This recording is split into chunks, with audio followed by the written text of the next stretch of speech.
Buenos días, mis amados hermanos, Dios los bendiga. Es grato volver a saludarlos en esta hermosa mañana, o si usted nos ve en la tarde, o en la noche, o en la madrugada. Dios bendiga su vida, hermana, hermano querido que se conecta con nosotros, que nos sigue en nuestras redes y que usted es una de las personas que hacen parte de este ministerio que Dios nos ha dado a nosotros. Oremos en esta hora para que Dios bendiga esta enseñanza que se llama las decisiones o simplemente decisiones. Padre, gracias por este tiempo precioso que nos permites estar aquí. Agradecido siempre contigo sobre todas las cosas, aun por aquellas cosas que no entendemos pero nos suceden.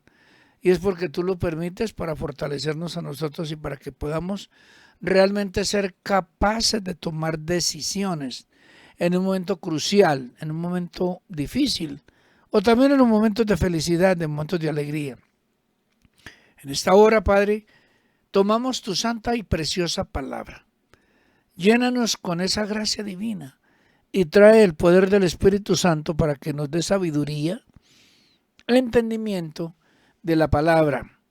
Que lo que más anhelamos, bendito Dios, es comprender la guía que tú nos das para de esa manera tomar decisiones y hacer las cosas que honren tu nombre y nos vaya bien a nosotros y a nuestra descendencia. Dios mío, gracias. En el nombre de Jesús, amén. Mis hermanos queridos, todos los días usted, todas las noches y en todo momento, debemos de tomar decisiones para comer, decisiones para dormir, decisiones para salir en la calle, decisiones para hacer negocios, decisiones a nivel familia, a nivel económico, a nivel laboral, decisiones para cualquier cosa. Siempre tenemos que tomar decisiones. Y las acciones de esa decisión, cualquiera que sea, es la que hace que nosotros tengamos éxito o no, o seamos más prósperos o seamos más débiles, o tengamos mucho o no tengamos nada, o la pasemos bien o la pasemos mal. Pero es el fruto ¿de qué? De las decisiones. Siempre el hombre y la mujer creado por Dios a su imagen y semejanza, Dios le da la facultad de tomar decisiones. Y por ese motivo es que nosotros debemos de pensar, antes de tomar cualquier decisión, analizar, ¿me conviene? ¿Honra esto a Dios? ¿Esto será lo que Dios quiere en este tiempo para mí? ¿Yo realmente soy un instrumento de Dios para que tomando mis decisiones me vaya bien a mí y a los que me rodean, ya sea la familia, los compañeros de labor, etcétera? En la Biblia habla mucho de las decisiones. Y las historias bíblicas que tenemos al frente de nosotros cuando leemos la Biblia, encontramos hombres y mujeres que tomaron decisiones muy importantes en su vida. Unas buenas, otras no tan buenas, otras mejores. Pero todos cuenta la Biblia la problemática que tuvieron. Y en el momento de tomar una decisión, también los resultados, el fruto de esas decisiones. Podríamos tomar aquí cualquiera de los tantos personajes que hay en la Biblia, pero hoy quiero que miremos y reflexionemos en dos capítulos de la Biblia que usted los va a leer detenidamente cuando le sea posible, pero yo voy a tomar unos versículos cortos. Es la historia en Deuteronomio capítulo 30, versículo 19. Allí cuando Dios le habló a Moisés para que el pueblo pudiera entender muchas cosas que antes no entendía. Dice Deuteronomio 30, 19, a los cielos y a la tierra llamo por testigos hoy contra vosotros, que os he puesto delante la vida y la muerte, la bendición y la maldición. Escoge pues la vida para que vivas tú y tu descendencia. Mire qué importante es esto. Uno en la vida siempre cuando toma decisiones, ¿es para vida o es para muerte?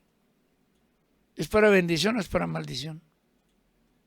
¿Es para afectar para bien la descendencia o para mal?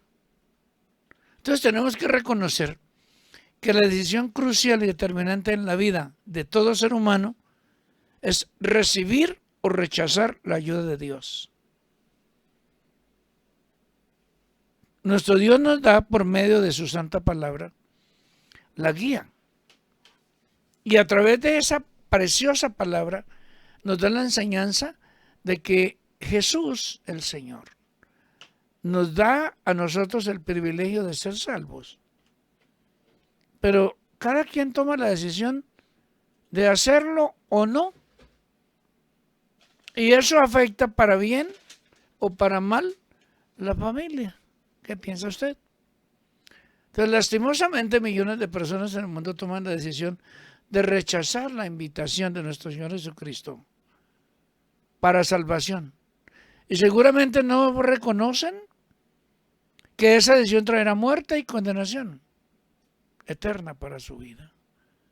Cuando leemos en Juan 3:18, la Biblia dice, el que en él cree no es condenado, pero el que no cree ya ha sido condenado, porque no ha creído en el nombre del unigénito Hijo de Dios. Eso es una decisión. Nosotros invitamos a las personas, y usted, mi hermana, mi hermano querido, que nos ayuda en la iglesia y que es parte de este ministerio. Yo creo que usted ha invitado a muchas personas a recibir a Jesús. Algunos, alegremente, uno dice, gracias Señor, porque ellos están caminando con Dios. Y qué bonito. Pero otros lo rechazan. Pero gracias al Señor Jesús, también hay millones de personas en el mundo que como usted y como yo hemos tomado la decisión de recibir la salvación por medio de la fe en Jesucristo. Y eso les da potestad, la bendición de ser hijos de Dios. Y eso afecta a toda la familia porque es una decisión. Después de haber recibido la salvación de nuestro buen Dios a través de Jesús, tenemos que seguir tomando decisiones en la vida. Y ahí es donde nace entonces la verdadera vida cristiana. El comienzo, la puerta de entrada, podríamos decir, es tener a Jesús en su corazón. Pero aún así, ¿cuántas personas que tienen a Cristo en el corazón han tomado malas decisiones después? Entonces, para nuestra vida cristiana, siempre debemos de pensar en tomar las mejores decisiones. Y esta mañana vamos a aprender y vamos a meditar sobre cuáles son las decisiones más importantes en la vida de todo cristiano. Dentro del marco de las 1000 decisiones que tomamos durante nuestro diario existir. En la vida, en los años, a través de uno todos los días toma decisiones. Pero hay 4 que son las decisiones más importantes en la vida. Y es el gran tema de las decisiones de este día. Entonces, la primera cosa es poner a Dios como la principal, y perdonen la redundancia, prioridad. La primera prioridad de nuestra vida. Aunque suene redundante, pero suena bonito. Y es para entenderlo en todos los aspectos. Cuando la Biblia dice en Mateo 6:33, mas buscad primeramente el reino de Dios y su justicia, y todas esas cosas serán añadidas. Hay muchas cosas en la vida que son añadiduras y que son buenas y que son necesarias.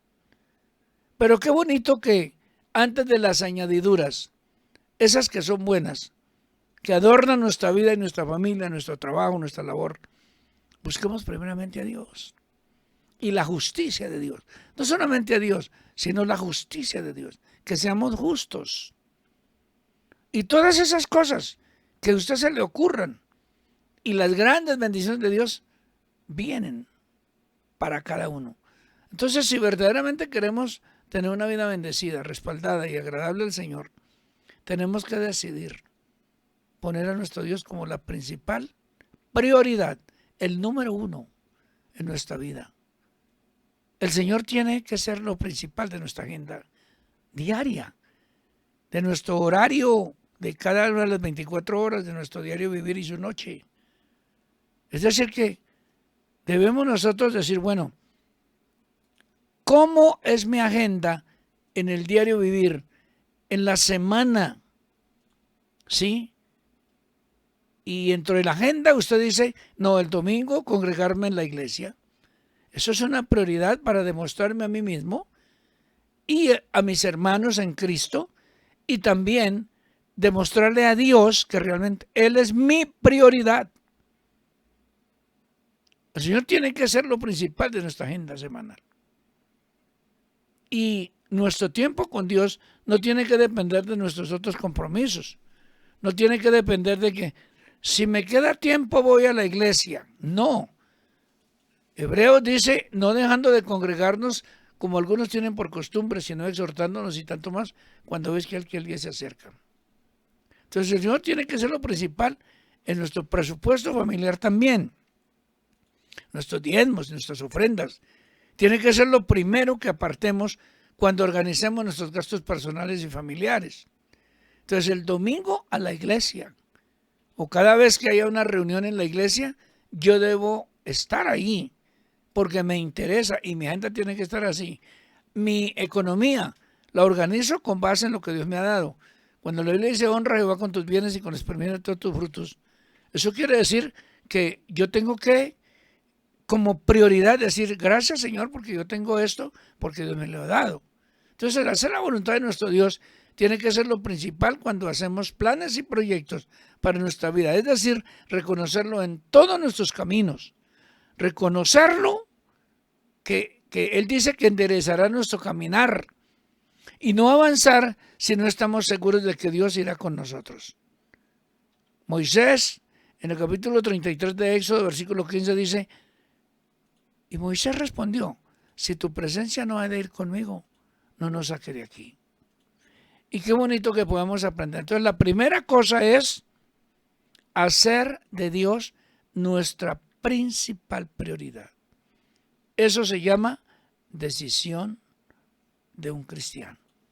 Lo segundo, permanecer en el camino de Dios pase lo que pase.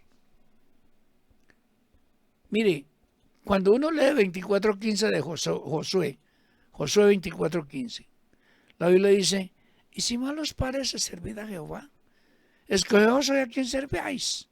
Si a los dioses a quienes sirvieron nuestros padres, cuando estuvieron al otro lado del río, o a los dioses de los amorreos, en cuya tierra habitáis. Pero yo y mi casa, y mire que Josué se puso primero, que en el español dicen que cuando uno ponga a la otra persona primero.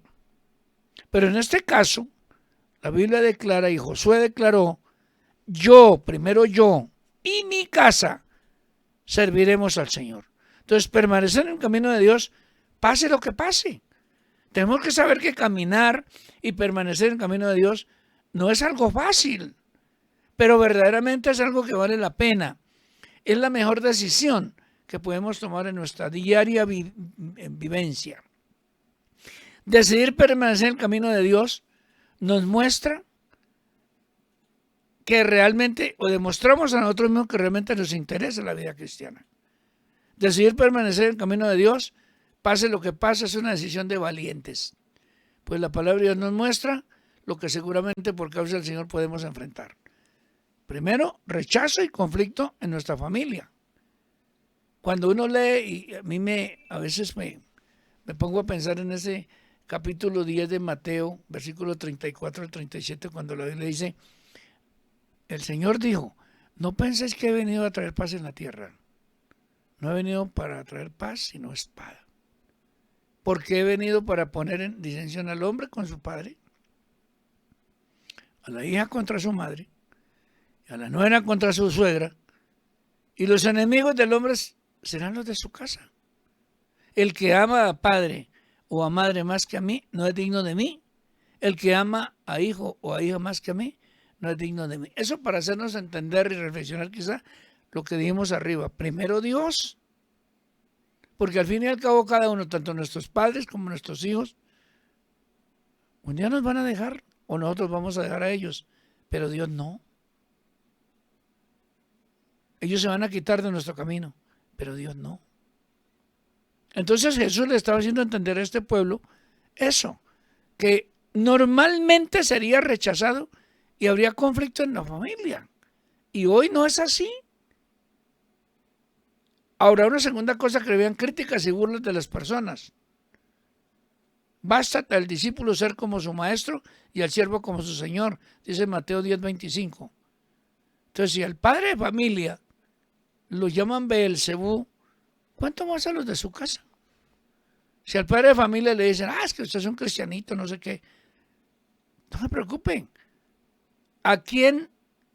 Un buen cristiano siempre será criticado y será burlado por las demás personas que no conocen a Cristo. Algunos se le burlan a uno por las espaldas, pero eso no interesa. Otra cosa, los conflictos y divisiones aún dentro de la iglesia.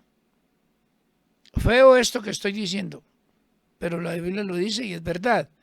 Dice, pero el anunciar es esto que sigue no os alabo. 1 Corintios 11:17 dice, pero el anunciar es esto que sigue no os alabo, porque no os congregáis para lo mejor, sino para lo peor.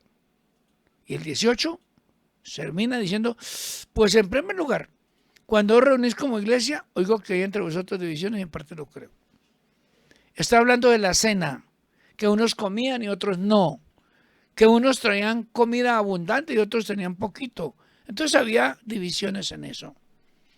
Y entonces mi hermana, mi hermano querido, escúcheme, para permanecer en el camino de Dios hay que tener en cuenta, pase lo que pase, yo continúo el camino, así me critiquen, así la misma familia mía se levante, así haya rechazo y conflicto a nivel familiar, hayan críticas y burlas de las personas, hayan conflictos y divisiones aún dentro de la iglesia, pues yo no participo ni de esos conflictos, ni de esas críticas, ni de esas burlas, ni acepto ese rechazo y ni me pongo a conflictear con nadie. Yo sigo la meta, voy adelante, yo estoy mirando a Jesús y ya. De los demás Dios se encarga. Así que no se preocupe por lo que digan o le digan. Preocúpese por usted mismo, porque todos vamos a concurrir al tribunal de Cristo un día y allá no hay que echarle la culpa ni a la familia, ni al papá, ni a la mamá, ni al vecino, ni al hermano, no, señor, ni a la esposa, ni al esposo. Eso es individual. Entonces, por eso es que las decisiones que tomamos son individuales. ¿Que afectan a los demás? Obviamente que sí. Pero nosotros somos los que tomamos las decisiones. Y si tenemos a Cristo en nuestro corazón, decisiones sabias tomaremos. Amén. Entonces, yo le invito en esta mañana para que usted lo piense, para que usted lo analice. Y lo tercero, confiar en Dios, aún en medio de las dificultades. Mire, mi hermana, mi hermano querido, todos los días estamos expuestos a las dificultades. Hoy estamos escuchando que el nuevo gobierno va a tener una cantidad de cosas a las cuales no estábamos acostumbrados. Que va a cambiar una cosa, que va a cambiar la otra. Hombre, si Dios está con nosotros, confiamos aún en medio de la dificultad, hermano. Dios siempre ha cuidado de la iglesia. Y si usted y yo somos parte de la iglesia, seremos cuidados y protegidos y bendecidos porque Dios nos ha llamado y yo lo creo. Vea, en segundo libro de Crónicas, capítulo 20, y el versículo 12, la Biblia dice esto. Oh Dios nuestro, ¿no lo juzgarás tú? Porque en nosotros no hay fuerza contra tan grande multitud que viene contra nosotros. Dice, no sabemos qué hacer y a ti volvemos nuestros ojos. Hoy por hoy hay una amenaza en el ambiente político, en el ambiente económico del país, en el ambiente social, en el ambiente de la salud, en el ambiente de la agricultura, en el ambiente de la cultura, en todos los estamentos. La política es así cambiante y los políticos son expertos en hacer bailar, intentar bailar con la más fea a los que los apoyaron. ¿Haya votado usted por quien haya votado? No se juzgue usted mismo. Si usted lo hizo confiando en Dios, pues hermano, eso es lo que necesitamos y eso es lo que merecemos quizás. Entonces, verdaderamente decir que confiamos en Dios y que Él es nuestra esperanza, cuando todo está en la vida tranquilo y sin problema, pues eso no tiene mucho peso. Pero cuando vienen los tiempos de las dificultades, ahí sí. Ahí es donde nos damos cuenta qué clase de confianza tenemos en Dios. En los tiempos de abundancia y de prosperidad, Pues es fácil, hermano. Pero decidir confiar en Dios en los tiempos de angustia y en los tiempos de dificultad requiere que tengamos una fe verdadera, fortalecida por el poder de Dios. Entonces, confiar en Dios, aún en la dificultad, significa, como dice la misma palabra, esperar pacientemente la ayuda de Dios. El Salmo dice, pacientemente esperé a Jehová y Él se inclinó hacia mí. Y yo creo en esa palabra, hermano, y le ministro a su corazón para que usted aprenda a confiar en Dios, no en los hombres, no en un político, hermano, no en un presidente, no en un alcalde, no. Antes bien, oremos por ellos, para que Dios les hable, porque si Dios les habla, es mejor que si nosotros criticamos. No nos llenemos de veneno el corazón, no nos dejemos llenar de cosas que no honran a Dios, hermano. Es que nosotros los cristianos somos diferentes, nosotros debemos de aprender a vivir la vida cristiana, confiando en Dios y no en las promesas de los políticos, que de pronto a usted le dijeron, ay, no es que si votamos por X o Y, ahora ya no, nos va a tocar pasar la vida sabrosa, dicen por ahí. La vida sabrosita, mejor dicho, no trabaje, solamente espere los bonos. Pues hermano, la iglesia nunca se ha edificado así, jamás. Y los hijos de Dios jamás seremos así. Mi hermana, mi hermano querido, no habrá para qué peleéis simplemente porque le da a usted temores, soberbia, o dice, ay, pero mire que esos políticos, déjelos, que de ellos se encarga Dios. Y Dios les pone la mano cuando fuera tiempo. No se preocupe, oremos todos los días por ellos. Oremos por este nuevo presidente. Oremos por esa señora vicepresidenta. Oremos por esos ministros. Oremos por todas esas personas. Cada vez que usted vea que hay un hombre nuevo en el futuro gobierno que se va a posesionar dentro de un mes, pues hermanos, no se preocupe. Ore y créale a Dios que Dios está por encima de los intereses de cualquier político en cualquier lugar del mundo. Si vemos en esos textos que hemos leído, momentos de angustia que está enfrentando el rey Josafat, ahí en ese capítulo que hemos transitado mucho en estas enseñanzas, el capítulo 20 del segundo libro de Crónicas, cuando dice, no temáis ni os amedrentéis delante de esa multitud tan grande, porque no es nuestra la guerra, sino de Dios. Tranquilos, confiemos en Dios, que aún en la dificultad, Él saca a la iglesia adelante. Pregunta, ¿cuándo le dijo el Señor que llegaría la ayuda al rey Josafat?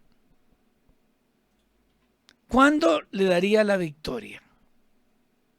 Cuando la Biblia dice, en el versículo 16 del capítulo 2 de Crónicas 20, mañana descenderás contra ellos.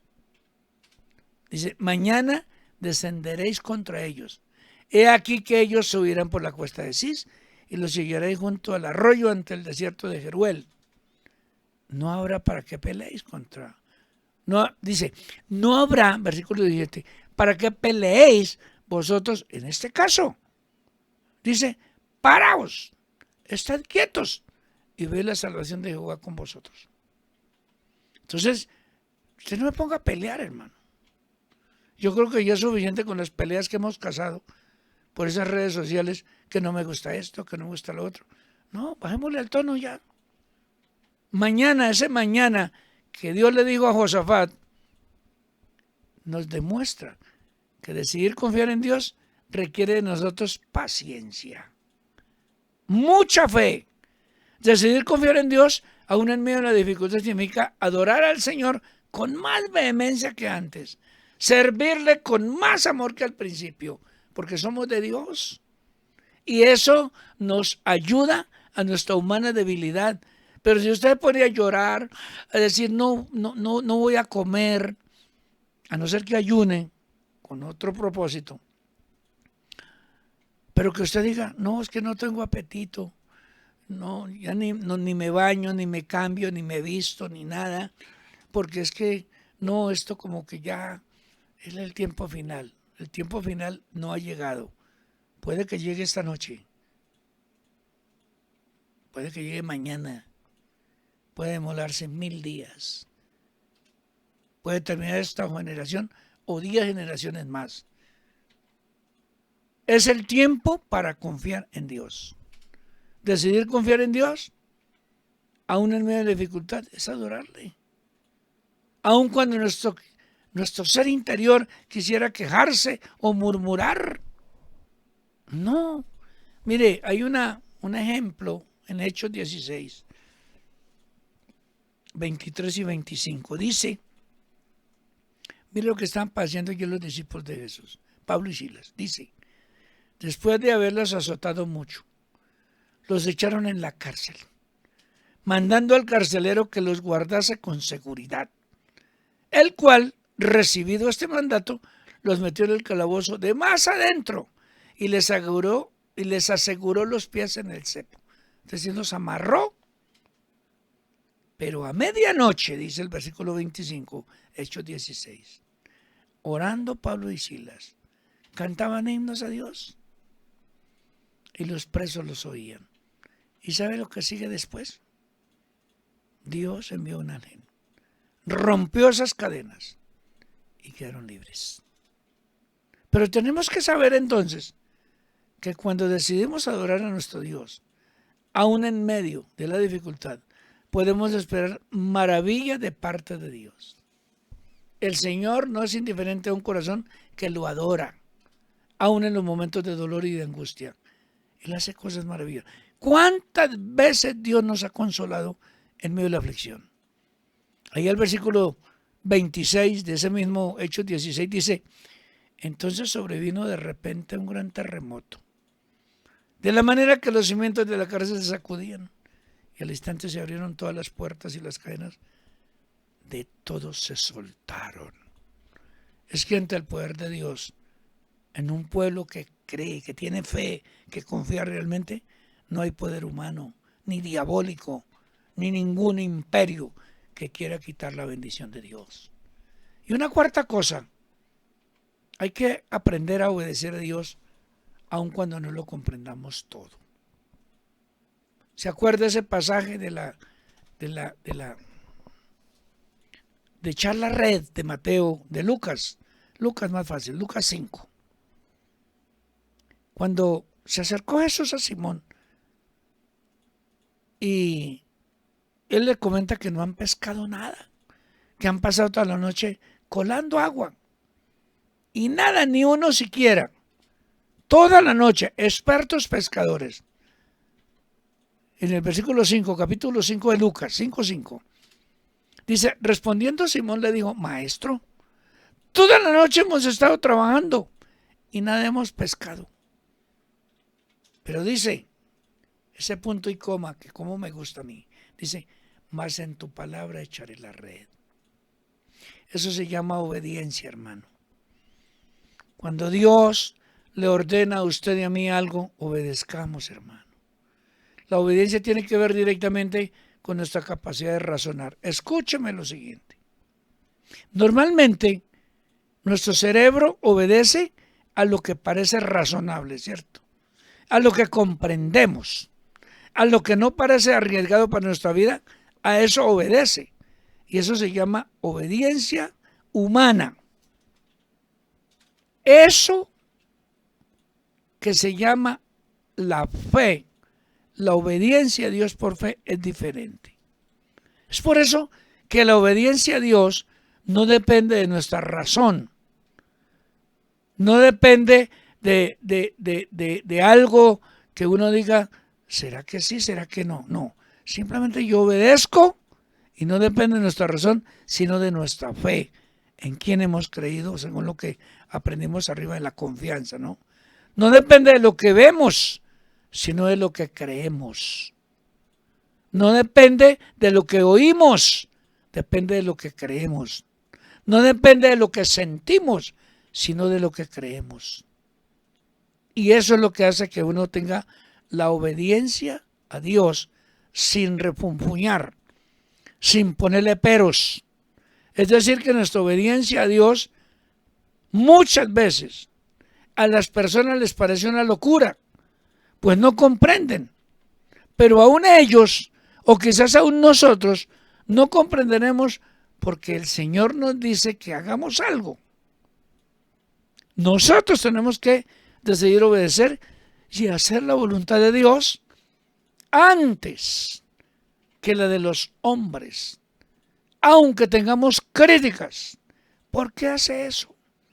Usted se puede imaginar cómo sería la crítica tan terrible que le decían a Noé, haciendo un barco en un desierto, donde el mar estaba a muchas millas de distancia. Y duró 2 años construyendo ese barco. Entonces se puede imaginar la cantidad de críticas que tenía. Entonces la palabra de Dios nos muestra que obedecer a Dios, aunque las circunstancias y las personas digan lo contrario, traerá grandes bendiciones a nuestra vida. Vea lo que dice el versículo, en ese mismo capítulo 5 de Lucas, versículos 6 y 7. Dice, y habiéndolo hecho, es decir, lanzó la red en el nombre de Jesús, dice, encerraron gran cantidad de peces y su red se rompía. La atarraya se rompía, hermano. Pero habían pasado toda la noche pescando y no habían cogido ni uno. Y con un solo lance en el nombre de Jesús, por obediencia, encerraron gran cantidad de peces. Incluso, dice el versículo 7, entonces siguieron señas a sus compañeros que estaban en la otra barca para que viniesen a ayudarles. Y vinieron y llenaron ambas barcas de tal manera que se hundían las barcas llenas del fruto de la obediencia. Mi hermana, mi hermano, ¿cuántos hombres y mujeres podemos conocer que se han perdido de la gran bendición de Dios por desobedientes? Conclusión, y terminamos para ser breves. Para tomar las decisiones más importantes en la vida, como cristianos, entonces debemos hacer 4 cosas que les dije. Primero, escuche, poner a Dios como la prioridad de nuestra vida en todo. Segundo, permanecer en el camino de Dios, pase lo que pase. No salir corriendo, mucho menos decir o pensar cosas negativas, no. Tercero, confiar en Dios aún en medio de que aparezcan estas que sabemos y muchas otras dificultades. Confiamos en Dios. Y cuarto, obedezcamos a Dios aun cuando no lo comprendamos todo, como Pedro. Él no comprendía por qué. Bueno, toda la noche pescando y ni uno. Y llega Jesús y le dice, eche la red. En tu nombre echaré la red. ¿Y no le parece a usted que eso se llama obediencia? ¿Cuántas veces usted se ha perdido de las bendiciones de Dios por desobediencia? Pare ahí. Tome buenas decisiones. Entonces, tomar las decisiones más importantes en la vida tiene que tener esas 4 cosas. Poner a Dios como la principal, lo principal en nuestra vida. La prioridad, número 1. Permanecer en el camino de Dios, número 2. Confiar en Él, aún en medio de la tempestad, número 3. Y número 4, obedecer, aun cuando no comprendamos nada. Padre bueno, en esta mañana, tarde o noche, cuando nos ven, Dios mío, gracias. Tu palabra es verdad. Y qué bonito comprenderla. Y qué bonito, Señor de la Gloria, que estas 4 cosas nos ayudan a tomar buenas decisiones.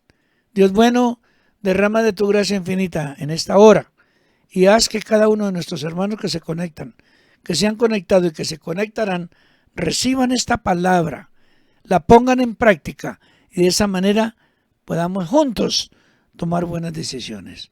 Que la paz de Dios les acompañe en este tiempo. En el nombre de Jesús. Amén.